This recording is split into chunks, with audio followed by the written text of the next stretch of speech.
To be honest, I wasn't expecting y'all to like the last art video nearly as much as you did, let alone all the requests for a sequel. But I am thoroughly delighted by your enthusiasm for this topic. So today, we will yet again be using my art history minor to answer the noblest question of all. Which paintings best fit the Twisted Wonderland cast? Like always, we'll be discussing EN server story content throughout the video, so consider this your spoiler warning.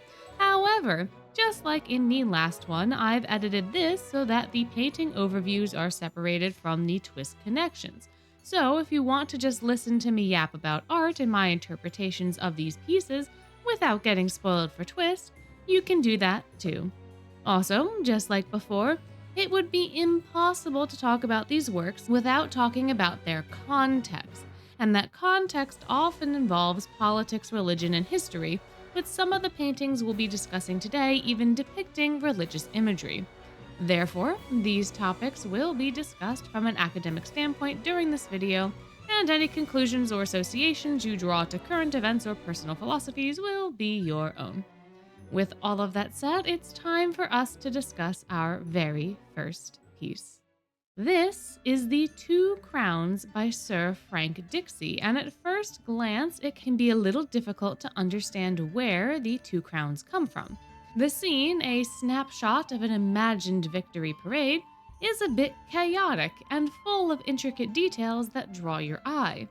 The most obvious figure, that of the fictitious king or prince, sits in the center, surrounded by merriment spawned by his army's victory. We see maidens in their finery filling the streets, tossing flower petals into the path of the king, all their eyes fixed on him in admiration, with some flushed red as if the mere sight of him is causing them to swoon. Banners are being tipped towards the king in reverence, with one partially legible reading the word Vinci, which can be translated to win or victory, giving us a clue into the procession's purpose. Above the banners is a fancily decorated balcony with more onlookers peering at the crowd and king, one of them even tossing flower petals towards the procession. All of this revelry is bright and colorful, full of life and excitement, with even the white horse the king is riding bringing a lightness to the scene. Of course, behind the king are his soldiers, carrying their banners or spears. It's a little unclear to me what exactly they're holding, and that is because there is another figure obscuring them, one that's intentionally contrasting the rest of the scene. A large crucifix looms over the crowd, painted in a rather eerie way with dark colors and deep shadows.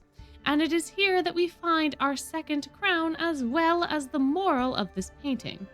The gallant king atop his mighty steed at the center of the painting is wearing one of the crowns, a very shiny and ornate one. Given his prominent position in the work and the easily identifiable jewelry atop his head, the first of these two crowns is indisputable. If we follow the king's gaze, we can see that he is transfixed upon the crucifix, specifically Jesus' head, which is adorned with the infamous crown of thorns, which is our second crown. The contrast between these two figures, the golden armor and the half-exposed body, between the revelry of the scene and the horror of the crucifix, between the light and dark, all of this is meant to underscore the importance of spiritual riches over worldly ones.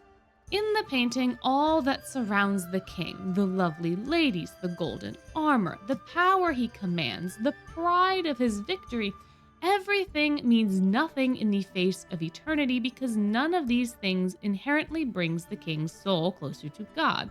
In fact, these elements could be read as various temptations or deadly sins given the very obvious Christian symbolism of Christ himself being present in the painting. The women fawning over the king with their roses could represent lust, the parade itself pride, the gold and glittery armor greed, and the soldiers wrath. The crucifix's position above a majority of these elements can also signify that what it represents is greater than all the things beneath it. which further emphasizes this point of seeking out spiritual riches over worldly ones. Within this context, the king in this depiction acts as a very potent reminder to viewers that despite the allures of the physical world, only the realm of the soul is important. Nothing around the king is able to distract him or take his attention away from the crucifix, from God. And to a predominantly Christian audience, this moral went over exceptionally well, and the painting was critically acclaimed by its audience in 1900. But I think even outside of the religious context, the core idea that there are nobler goals to strive for outside of one's own desires is something that can resonate with anyone. It's not as if serving one's community or recognizing the humanity in other people are exclusively Christian concepts. Transcending the desires of the flesh or of the self is a theme that is present in a variety of religions and philosophies. And I think in that context, it's really easy to see Silver in this painting. Silver's actions are largely for the good or benefit of others, so much so that the wild animals trust him almost implicitly. And I think given what we know of Silver's dreams and desires, he seems to be on a path towards a similar enlightenment. While most others during the star-sending event wished for their own gain, Silver wishes for his father to have a long life. And while you can argue that this is also somewhat self-serving because Silver would get more time with his dad and that's kind of a selfish benefit, I think given the everything else about Silver, this is actually coming from a genuine place of concern and desire for Lilia to be happy for Lilia's sake. This is the same wish that Silver made when he was young, when the fairies helped him string together those acorns for Lilia. So this desire is something so near and dear to his heart that he still wishes for it even after finding out he was adopted. There is perhaps even a reverence or appreciation for Lilia's efforts present in this request that just feels very selfless to me. And I think contrasted with the more worldly desires of the other boys, it stands out even more so. However, it is of course very easy to do this for people that you like, as who wouldn't wish for the well-being of a parent who was good to them and raised them well. However, Silver goes the extra mile and, in some cases, wishes for the prosperity or healing of his enemies. Perhaps it would be more accurate to say that he doesn't outright hate or condemn them, since whenever Silver is presented with another's opinion or circumstances, he tries to understand their perspective, regardless of who they are and whether or not they seek to do him harm. But in either case, this action on his part I think relates to the moral of the painting, and a wonderful example of Silver doing this is the Fire Lotus fiasco. Rollo unleashes the Fire Lotuses across the city with the goal of consuming the whole world. These plants directly endanger the lives of the Fae, and in that event they threaten Malleus directly and imminently. Silver, being one of Malleus's guards, has every right to be angry, especially since Fae might be entirely dependent on magic for their existence, and if that is in fact true, if Malleus were to be drained of all of his magic during this event, he would die. Silver, in this moment, has every right to rebuke Rollo, to be angry, to curse him or denounce him as the others do. But what does Silver actually do? He tries to understand Rollo. Silver does not jump to any conclusions or indulge in his emotions like Malleus does, nor does he blame others for their inadequacies like Sebek does. And while in this moment he isn't necessarily blessing Rollo per se or wishing for his everlasting prosperity, he is still recognizing Rollo's brokenness and giving him grace for it. This ability to take a step back and realize that people are people, and in this particular case that hurt people often hurt others because of their pain, sets Silver apart from the rest of the cast and in a way can put him above them, depending of course on your perception of his morals. You cannot condemn someone else and in the same breath expect them to agree with your differing philosophy. You cannot bring Rollo to reason if you do not first understand Rollo's reasoning, in the same way that you can't make an anti-venom without the venom. You also can't just allow every snake to bite you either, but I don't think Silver does. Throughout the story, we can see that even though Silver gives folks the benefit of the doubt, he's not going to let them trample over him or his friends, and he fights when provoked. However, I don't think we ever get a moment where Silver truly hates the enemies that he's facing. Even in Glorious Masquerade, he condemns Rollo's actions, but not Rollo himself. And even though Silver is fighting off the Fire Lotuses, or the Blot Monsters, or what have you, he's never concerned with the accolades or the bragging rights. Silver isn't fighting for his own glory. He doesn't care about those accolades, or the wealth, or the maidens. He just wants to protect those that are close to him. If he were to have a grand ambition, it would be peace between every race and creed, which, while noble, isn't exactly typical of young knights. I feel like most paintings that I've seen that involve warriors or knights usually focus on the more brutal aspects of war, or the spoils that result afterwards. But this painting in particular focuses on something else entirely. The subject is fully consumed by that which is meant to be a higher purpose, a calling, or an enlightenment. Nothing else besides that purpose matters to the subject.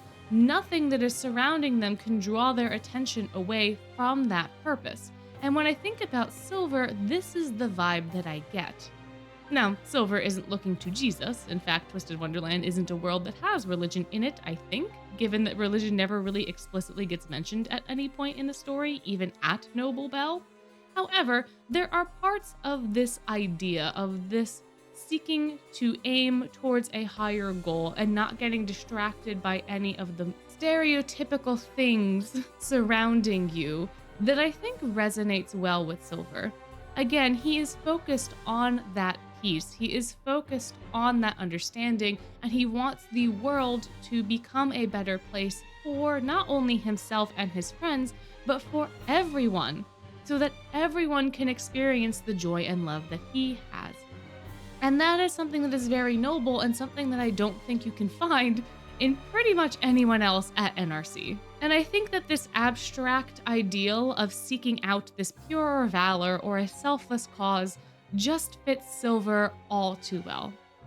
There are also a few shallow connections between Silver and the king in this painting, given that Silver is also royalty, as we find out in Book 7 in Lilia's Dream. And we also know that Silver can indeed ride a horse, since he is part of the Equestrian Club. And I even think his horse is white, given Eppel's Gross Bride vignette. So Silver literally could be in armor, riding on a horse, through a victory parade, and have his attention focused elsewhere because the spoils of war or the spoils of victory just don't appeal to him. So, all in all, Silver just slots into this scene perfectly to me. Now for our next painting. If you've been on the internet for a bit, you're likely to recognize this work. Self-Portrait with Death Playing the Fiddle by Swiss symbolist Arnold Böcklin. I've often seen this work used as a meme to describe the hidden desires a person has attempting to come out during a moment of hesitation, like that one Kermit meme, and it's always a good time. As the title of this work suggests, this is a self-portrait of Arnold with a specter of death playing the fiddle beside him. Arnold appears to have been stopped in his tracks by the sound of the specter, attentive and listening though he cannot see the musician. Death plays a single chord, the only one in fact on the fiddle, which could be representative of the singular life that Arnold, and by extension every other living being, possesses. As long as the string is intact, he will continue to live, with the continuous hum of the chord perhaps signifying the vitality of life. However, there will inevitably come a day where the string snaps and the music will be heard no more. Death knows this, and in a way almost seems to be smiling or taunting Arnold as they play this tune, a haunting grin forever immortalized in this painting. The inclusion of the specter makes this piece into a memento mori, or a remembrance that one must die, and it gives the scene a very eerie vibe. There are hundreds of thousands of works in this vein, and even some where the symbol of death is obscured by perspective or by something else in the painting. But in my opinion, this particular work stands out due to the awareness of the subject. The artist is alert. He hears the call of death, but rather than be terrified, he seems almost intrigued or pensive in a way.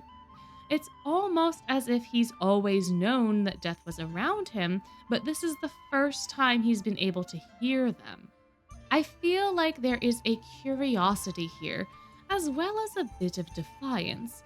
However, no matter the emotions of the artist, there is also a finality to the scene that is emphasized by the dreary color palette. I also think it's interesting that the artist's own palette takes up so much of the painting. And I have seen this aspect of the composition likened to the fact that paintings are also not alive. They imitate life, they try to capture a fleeting moment of it, yet they can never actually live. They can never truly grasp the essence of life. They can only ever be an empty shell of what once was or might have been. Given that paint is often made with dead materials like minerals, bones, plant debris, and the like, I think this metaphor can work quite well. It's also a bit ironic that the painting itself outlives the artist depicted within it, and in a way underscores this point. The portrait is Arnold in so much as it creates the illusion of Arnold. It looks like him, but it's not actually him. It can't be, because it's not alive. It cannot breathe, it cannot think, it cannot communicate, nor can it change its form. It can be observed, but it cannot itself observe, and yet we are able to feel the momentary emotion of the subject because the piece asks us to reflect upon our own mortality and perhaps even empathize with the expression of the subject in the portrait. Perhaps we, when looking at the painting, can hear the music of our own lives. Or perhaps we don't. Or even still, maybe after viewing this painting, we can begin to hear the song. Regardless of what we may or may not feel and what we may or may not think, the ever-present specter of death remains a reality, not only for the artist in the painting, but for us too.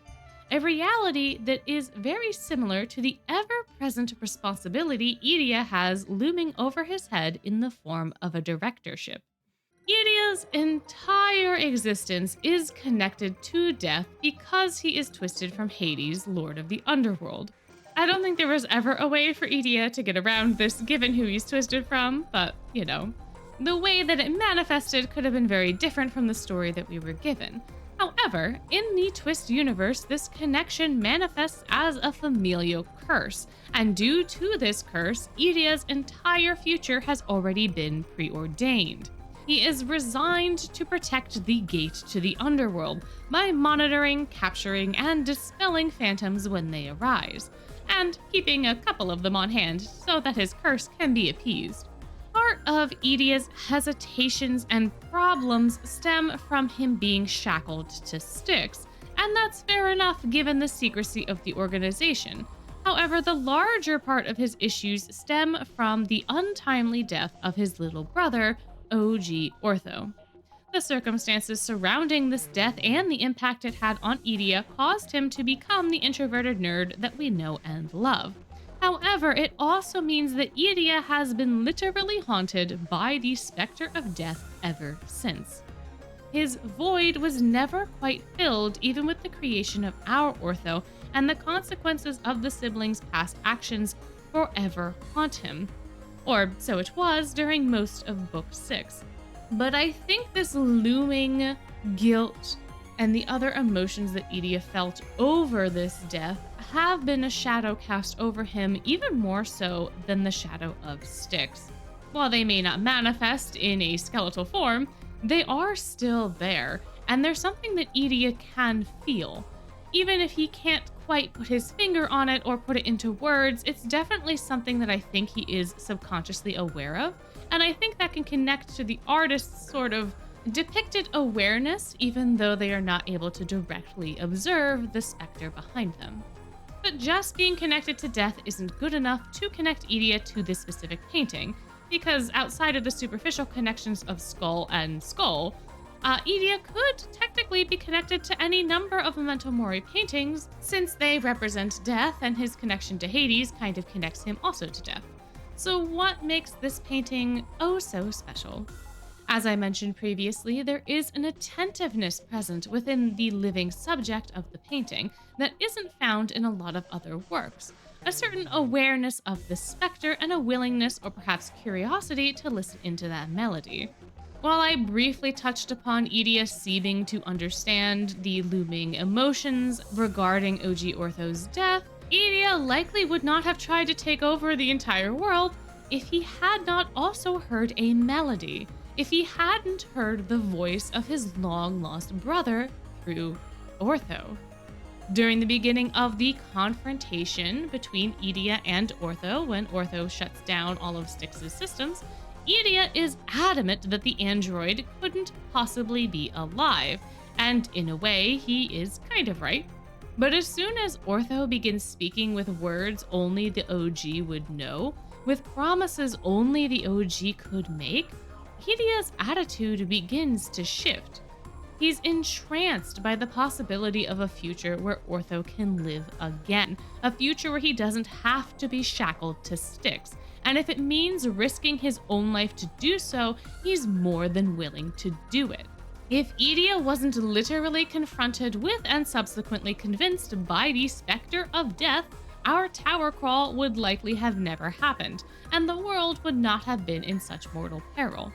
Yet it is because of this siren song that Idia takes the actions that he does, and we get the plot we now know. A song that was sung by death, or at least a dead person, in part. It's still a bit unclear to me if Ortho is speaking here as the OG Ortho, or if it's a bit of an amalgamation of shades given the form Ortho takes in the final battle, but either way, it is definitely some form of dead person selling, and Idia is buying. That and the memes, honestly. Idia is probably partial to memes, as most folks are, I think, and I can see the ones he shares being a bit more existential in nature. And also, gamers tend to be a little memey, no? The painting having become a meme itself, I think, can connect to him in this way, but it also provides the perfect template to make Idia's entire crisis of faith in Book 6 into a meme. OG Ortho whispers can fit into this template so well, and the fact that it is death speaking to the living, and dead Ortho talking to living Idia, and the convincing of Idia in that process to give in to his darkest desires by preying upon one of his most vulnerable wounds, it just works. It does, and it does it so well. Eventually, Idia was pulled back from Death's Call, and he's doing a much better job at moving forward now, or at least trying to, and I think that's what all Memento Mori pieces call us to do. You will die. Remember this, and go live, because right now your string isn't broken. You can still make music, and you don't want to realize that as the string is about to snap. So thank you, Idia. Thank you, Arnold. And thank you, meme makers, for creating this connection in my brain. Our next work is Lion and Prey, also known as The Kill, by Rosa Bonheur. And before we get jumping to any conclusions, no, this is not about Leona. Not directly, anyways. However, the painting does indeed depict a male lion standing tall in the grass with his prey dead at his front paws. He looks off to the right as if checking for the presence of other predators, ensuring his feast is secure before he begins. While the painting has a warm overtone, the lion stands out, his golden fur almost radiating light and drawing our attention to him. His prey, meanwhile, almost blends in with the grass, obscured in such a way that it makes it hard to tell exactly what animal it is, although the thin legs and what might be a horn suggest that it is some kind of antelope. The savanna surrounding the subject is rather small scale-wise, since the lion and their prey take up an almost equal amount of canvas as the background, yet the inclusion of the distant mountains give the grasslands enough perspective to feel like a vast, endless expanse. The detailed depiction of the lion here is what Rosa was known for, or more specifically, her detailed paintings of animals. And while this work isn't one of her most famous pieces, I think it works very, very well for our twist equivalent. However, it's not so much this specific depiction that connects him to the work in my mind, but the similarities between him and the artist, Rosa Bonheur. So for the rest of this section, we'll be turning our attention to the woman behind the canvas so that we can explore this connection later. Rosa was born in 1822 as one of 4 children to a father who was a painter and a mother who was a piano teacher. Being in such an artistic household, one that held some more radical views during this time about class and gender, Rosa was given ample space and time to study art. However, she was also rebellious, even being described as an unruly tomboy, and after her mother's untimely death when she was 11, Rosa even allegedly vowed to never marry nor have children. Given the time in which she lived, this was wildly out of the norm. However, that sort of thing never really stopped Rosa from pursuing her passions. Despite being a promising young artist, multiple schools would expel her over her behavior, so Rosa ended up being largely self-taught, visiting the Louvre regularly to study from copying paintings, as well as just painting from life. The latter would become her greatest strength, as her realistic depictions of her subjects, in such fine detail, really set her apart from similar contemporary artists. It also helped that Rosa picked a subject matter, animals, that she was truly passionate about, and one that was not even remotely political. 19th century France was a tumultuous time, to say the least, with a lot of political movements, upheavals, changes, and it was overall unstable. Because of this, even religious or historical paintings could contain a double meaning, and some wealthy patrons might steer clear of such things so that they don't risk outing themselves or mistakenly allying themselves to a cause. Ox in a field do not carry these risks, and such beautiful depictions of these animals, without any over or undertones to speak of, allowed Rosa's works to be enjoyed by a wider audience, which ended up getting her a lot more fame. However, in order to be this detailed, to be able to so accurately depict these animals, you had to be in the trenches with them. You had to be in the fields, in the stables, in the mud, muck, and probably poop. And you cannot do any of that if you're wearing a floofy dress. You probably also wouldn't be willing to run the risk of getting that sort of garment dirty if you didn't have a true passion for your subjects, nor would you be willing to be declared legally insane in order to obtain a permit to wear pants. Because back in this day, it was illegal, in fact, for women to wear pants, and the only way around that, apparently, according to what I remember from my art history class, was to be insane. In fact, I also remember from that class that Rosa would often cross-dress in order to gain access to spaces where these animals were being held, even before getting this permit, which was incredibly risky, but it was a risk worth taking for art. She would also smoke cigars with men, roll her own on occasion, and wore her hair short, which was unconventional back then as well. On top of everything, she is also alleged to have been a lesbian. But even if her 2 long-term relationships with other women weren't romantic, her actions still questioned gender norms, so she is often still regarded as a queer artist. Rosa, in many ways, marched to the beat of her own drum, and she did not let society hold her down. Her talent was remarkable, her works are still captivating to this day, and her life was very fascinating. She pursued her passion with all her heart and went to great lengths in order to do so, and it is in this fearless spirit and perseverance that I see Rook. As we all know, Rook is a seeker of beauty, and he is relentless in this pursuit, a pursuit that he seems to be rather successful in given his close relationship with Bill. However, the way he goes about this is a bit interesting, to say the least. And overall, Rook oftentimes gets described as an eccentric character. He's got the eyes of a hunter, the heart of a poet, and the charisma to calm any suspicions that might arise from his creepy activities.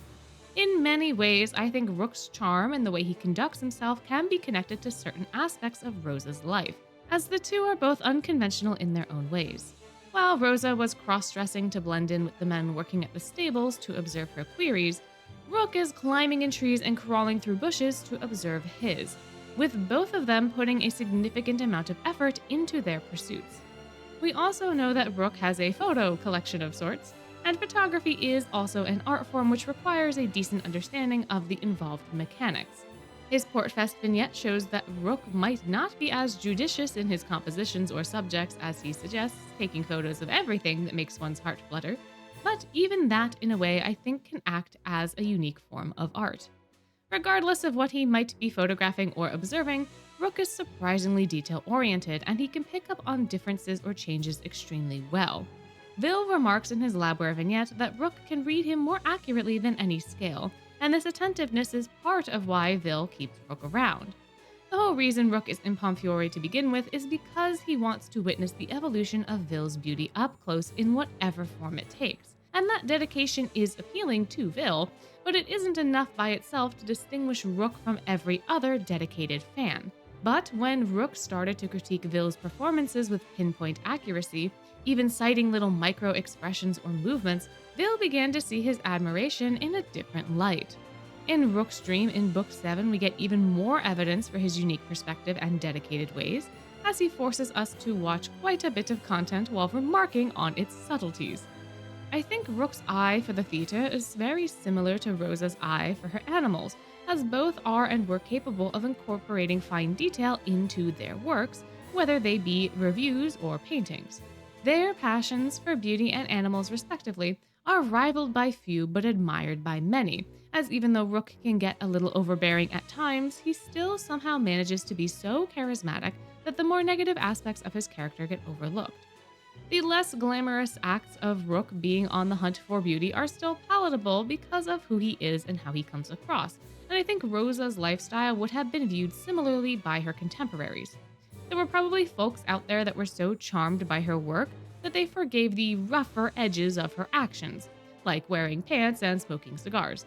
However, not everyone was a fan, and I bet there were also folks who hated her and her art on principle. Rook is by no means popular, but he can get along well with folks who are willing to turn a slight blind eye to his stalking and arrow shooting endangerment, and I think the overall benefits are worth it for those folks. Who wouldn't want Rook to be creating dyes for their film club?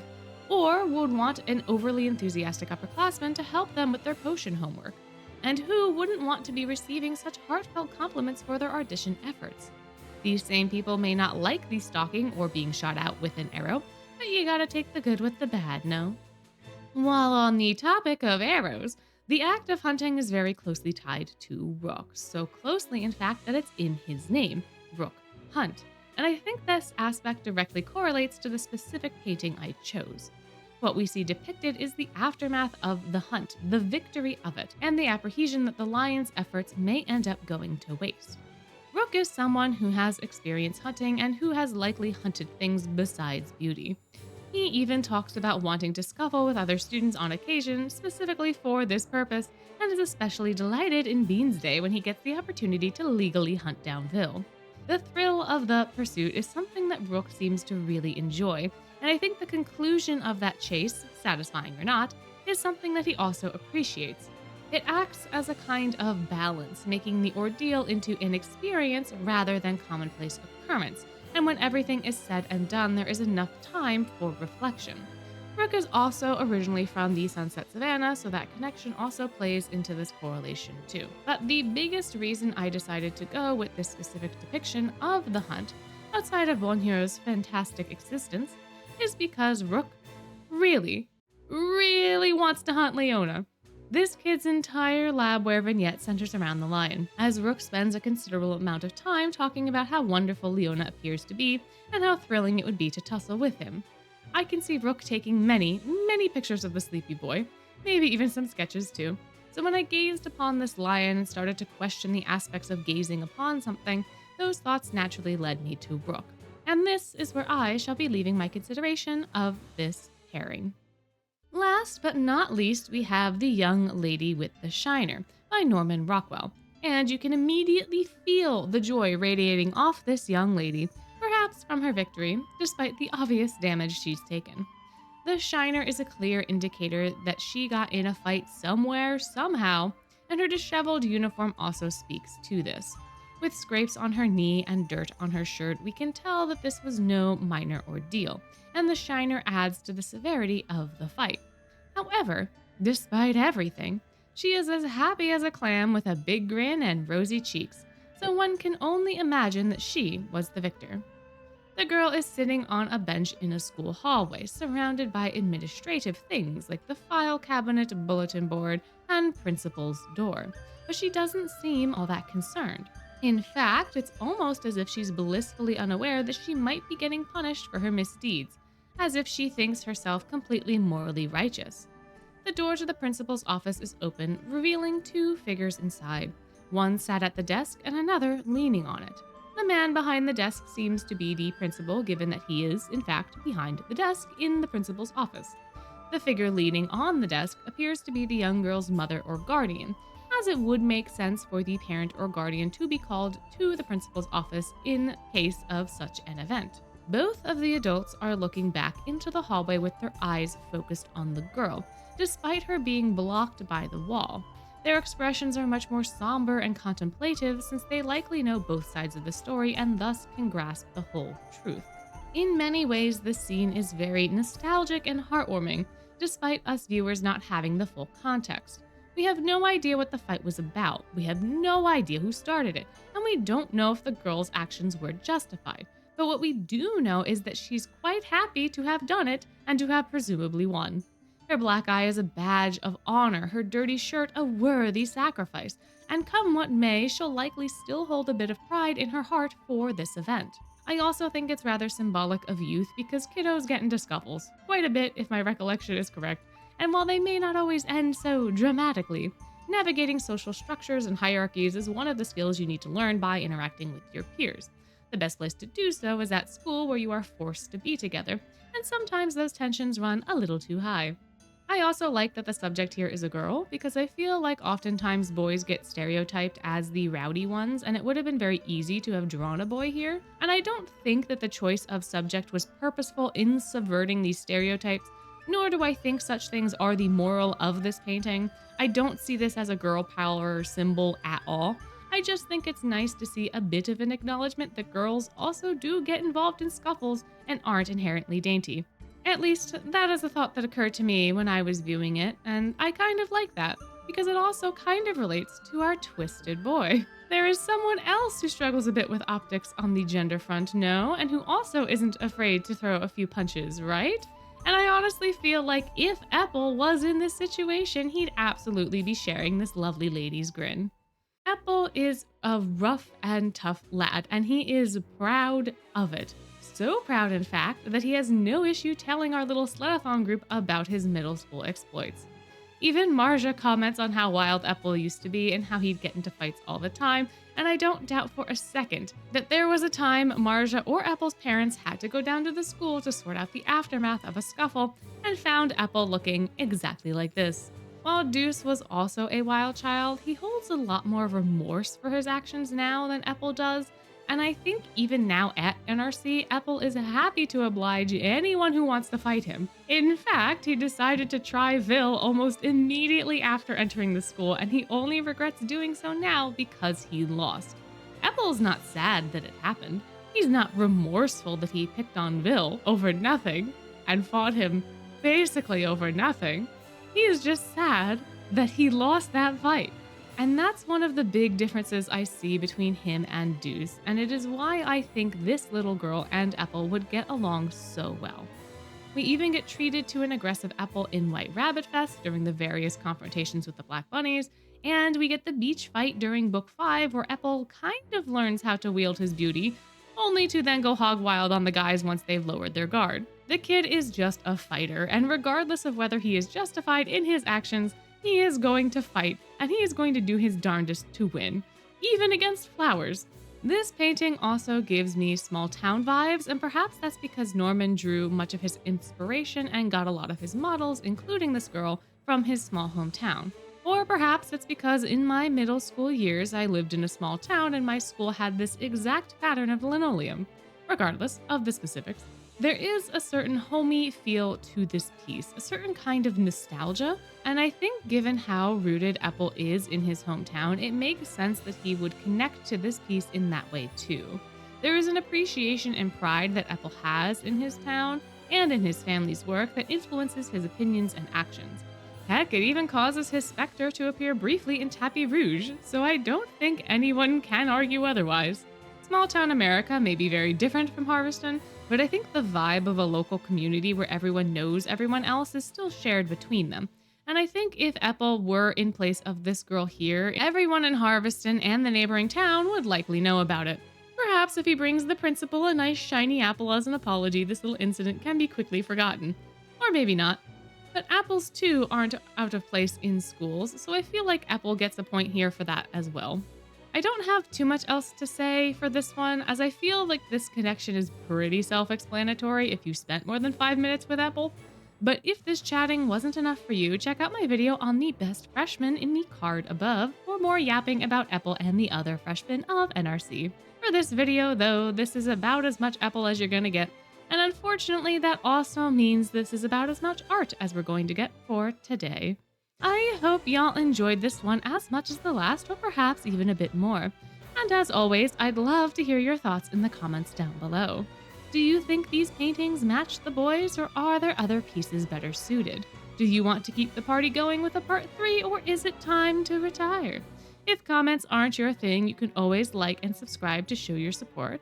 And before you go, I'd just like to remind you that you're amazing, and I hope you have a wonderful day.